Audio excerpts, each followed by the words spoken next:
দেখো তুমিনুনা বিল্লাহি ওয়া রাসূলিহি ওয়া তুজাহিদুনা ফি সাবিলিল্লাহি বিআমওয়ালিকুম ওয়া আনফুসিকুম যালিকুম ইন কুনতুম তা'লামুন।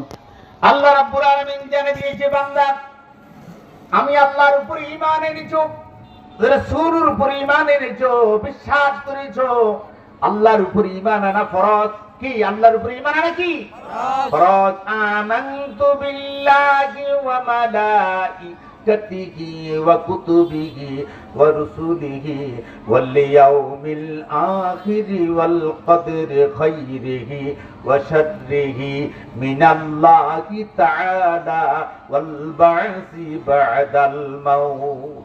এই সাতটা জিনিসের উপর ঈমান আনা কি ফরজ। আল্লাহ রাব্বুল আলামিন জানিয়ে দিয়েছে, বান্দা আমার উপর ঈমান এনেছো, আমার রাসূলের উপর ঈমান এনেছো। ঈমান আনার সাথে সাথে আল্লাহ পাক জানিয়ে দিয়েছে, বান্দা ওই বিশ্বাস করেছো, জেনে রেখো আর কি আমার আমার দেওয়া নিয়ামত পেয়েছো। ওয়া তুজাহিদুনা ফি সাবিলিল্লাহ, আমার রাস্তায় তুমি জিহাদ করবে এবং আমার রাস্তায় তুমি দান করবে। বিআমওয়ালিকুম ওয়া আনফুসিকুম, আমার দেওয়া মাল আমার রাস্তায় খরচ করবে, তোমার জান আমার রাস্তায় খরচ করবে। আমি আল্লাহ পাক তোমার জন্য কি রেখেছি? যালিকুম খায়রুল লাকুম ইন কুনতুম তা'লামুন। এমন নিয়ামত রেখেছি যেটা তুমি কল্পনা করতে পারো না। আল্লাহু আকবার। সেই নিয়ামত কে রেখেছে? আল্লাহ। আল্লাহ রাব্বুল আলামিন জানিয়ে দিয়েছে, বান্দা আমি কত নিয়ামত রেখেছি তুমি চিন্তা করে কল্পনাও করতে পারবে না। যেই ব্যক্তি এই সামান্য ছোট্ট একটা জান্নাতের মালিক হবে, এরকম 10টা দুনিয়ার সমতুল্য তাকে দেওয়া হবে। সুবহানাল্লাহ। আল্লাহ রাব্বুল আলামিন জানিয়ে দিয়েছে, বান্দা আমার দেওয়া নিয়ামত পেয়েছো, আজকে আমার রাস্তায় খরচ করবে।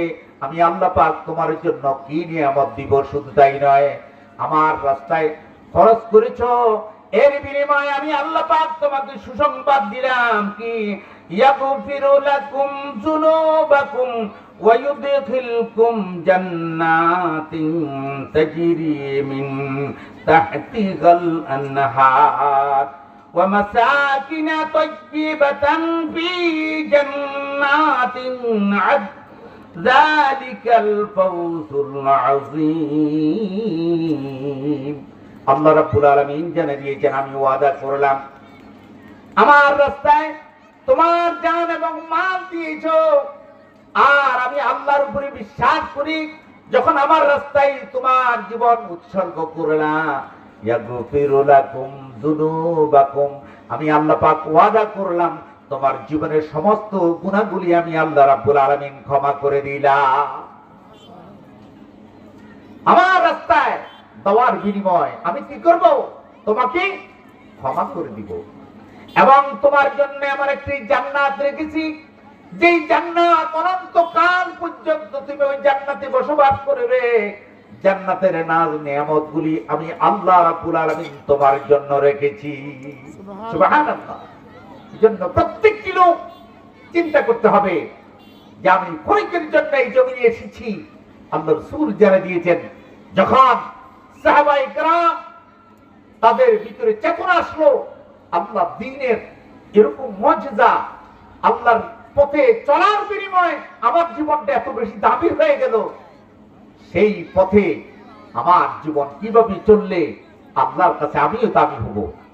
এই জন্য আল্লাহ রাসূল জানিয়ে দিয়েছেন, যখন যুদ্ধের ময়দানের জন্য সাহাবায়ে কেরামদেরকে ডাক দিল, তোমরা আন্তরিকভাবে সহযোগিতা করো। যখন এইভাবে বলার সাথে সাথে আন্তরিকতার সাথে কেউ সম্পদের অর্ধেক, কেউ 3 ভাগের 1 ভাগ, কেউ 4 ভাগের 1 ভাগ দিতে আরম্ভ করলো। হযরতে আবু বকর রাদিয়াল্লাহু তাআলা আনহু যখন জিজ্ঞাসা করলো, তুমি কি এনেছো? বললেন, ইয়া রাসূলুল্লাহ, আমার ঘরে যা ছিল সব কিছু আমি নিয়ে এসেছি। আমার পরিবার পরিজনের জন্য একমাত্র আল্লাহ এবং আল্লাহর রাসূলকে রেখে এসেছি। সুবহানাল্লাহ। এজন্য যে হবে যে আমি কতটুকু পর্যন্ত আল্লাহ পাকের পথে চলতেছি।